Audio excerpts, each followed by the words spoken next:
back on the street. And if we don't move stronger, as Rob said, then we will have other casualties, unfortunately, both from the addicted and from the accidentally addicted. A second area, so we need treatment. We got to step up treatment. There's a great program, Portage in New Brunswick. Newfoundland, Prince Edward Island, New Brunswick, they bought places. They bought the places for their children to go to, because it can be up to a year long, and they re-equip and retool and help young people remanage their lives. They change their whole approach to living. And Glenn, that's what's got to happen, isn't it? Right? Yeah. And so we have to do that. We have to do much, much better on the treatment side. On the education side, Amy has only spoken to 2 or 3 groups. And I've gotten the feedback. One adult high school where she spoke, a young girl, addicted, called Amy afterwards. Didn't ask any questions, didn't say anything at the session, but called to see where she could get help. She just spoke in Chester Junior High School. The teacher said, the best drug education that my students have been subjected to. We have to get John, we have to get Cheryl and Amy and Kristen and Glenn. We've got to get them in our classrooms across this province. And there's a lot of other areas as well. When the College of Physicians and Surgeons of Ontario, when they did their report September 2010, this is all very relevant, very new, they made 30 recommendations. They were actually tougher than the coroner and the inquiry that the Justice Department did in Ontario. But 9 out of the first 30 relate to education. Right? You know, my family doctor, and I talked to young doctors as well, and they'll tell you they had a fleeting moment in med school to deal with pain management. And I just met with Dr. Tom Mary, Dean of the Dow Med School, and they said they are starting to develop a proper curriculum for med students. They don't know about, very little on the pain management side. But as Rob said big pharma, and that's what every doctor told me. Who are you educated by? Not Doctors Nova Scotia, not a professional development course from Dalhousie.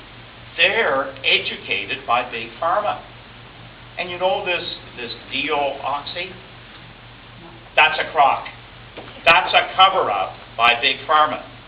Okay? OxyContin was bad enough. Sure, they can't crush the pills immediately, but you know what it did? It gives their patent 15 more years.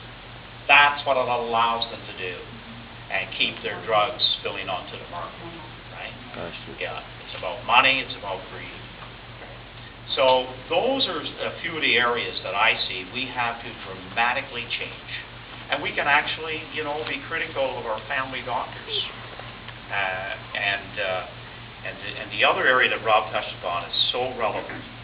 And government has started down the road, get as many methadone clinics in place as possible.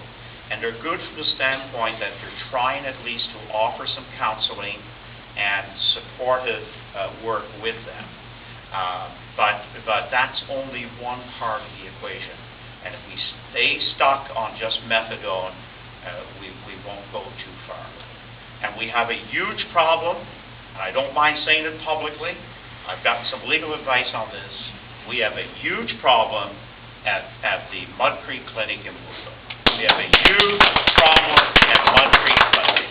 They are unconscionable in what they do.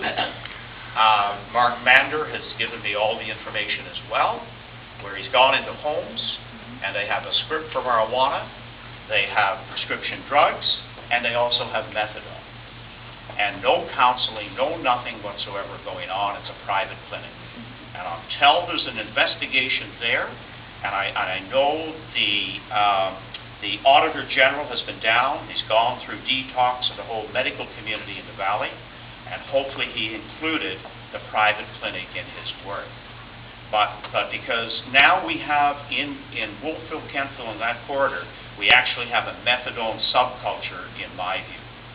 that where they, when they divert it, when they can, if they got some other scripts, and it's actually continues to make matters very, very bad throughout the valley. But it's a huge problem. Everybody needs to be a voice. Everybody needs to be a voice.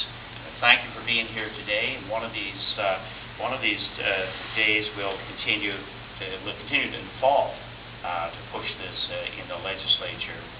Rob really motivated me with his speech today, and Glenn and all the speakers to realize, and this is one of our problems as politicians, is that we're asked to bring so many things to the forefront and into the legislature, but it takes all of us as a community